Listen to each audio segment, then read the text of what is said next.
Head constable Venkatarama ఎందుకు వేస్తున్నానంటే, police అంటే ఏంటి? One who police is police. Police వ్యవస్థ చాలా గొప్పది.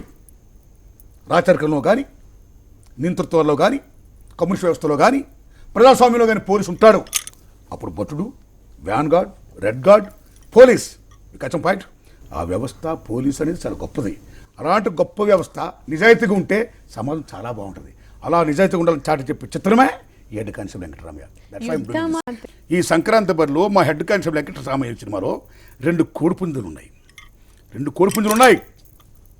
పుంజులు ఒక పక్కన నా క్యారెక్టర్, పక్కన జయసుధ క్యారెక్టర్. ఇందులో ఎవరు బాగా చేసామనేది రేపు పందెం తల్లి, అది పోటీ అమ్మ. అలా మీకు జయసుధ గారికి పోటీ ఉంటది కదా అన్న, ఆమెకు డబ్బు పిచ్చి, మీకేమో ఏం లేదు. అంటే ఆవిడ డబ్బు పిచ్చి కాదమ్మ తల్లి. క్యారెక్టర్ కూడా డబ్బు పిచ్చి కాదమ్మా. లేదా? కాదమ్మ తల్లి. ఒక గృహిణి తన పిల్లల్ని బాగా చదివించుకోవాలి, ఒక ఇల్లు కట్టుకోవాలి, ఏదైనా వెహికల్ కొనుక్కోవాలి. నువ్వు హెడ్ కానిస్టేబుల్ వెంకటరామయ్య చేస్తున్నావు. అనేక మంది పోలీసులు బ్రహ్మాండంగా సంపాదిస్తున్నారు, ఇల్లు కట్టుకుంటున్నారు. పిల్లకాయలు నువ్వు అమెరికాలో ఆక్షి చదివించుకుంటున్నారు. నువ్వేందయ్యా అది, ఇంకా ఎలా ఉన్నావు? ఇలా ఉంటే వెరీ సారీ అని ఆవిడ ఫీలింగ్. కుటుంబ బాధ్యతను బరువు మోసే ఇల్లాలి ఆవిడ. గొప్పగా విషయం అది. నాకేడ నిజాయితీ పడు, అక్కడి నుంచి చిన్న క్లాష్ వస్తామ్మా. వేరే వాళ్ళు దారి మళ్ళీ ఇస్తారు అనుకుంటా. అనేక మంది ఉంటారు కదా, పొల్యూట్ చేస్తారా.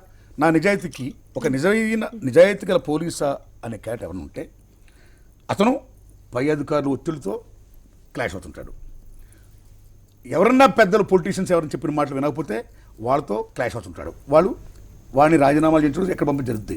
అలాంటి దశలో అప్పటికి వినకపోతే నా క్యారెక్టర్ భార్యతోనే సెకండ్ అడ్డం పెట్టి కూర్చున్నట్టుగా నన్ను కొట్టాలని చూస్తారమ్మా. అది సినిమా తల్లి. That is the clash and conflict between wife and husband characters.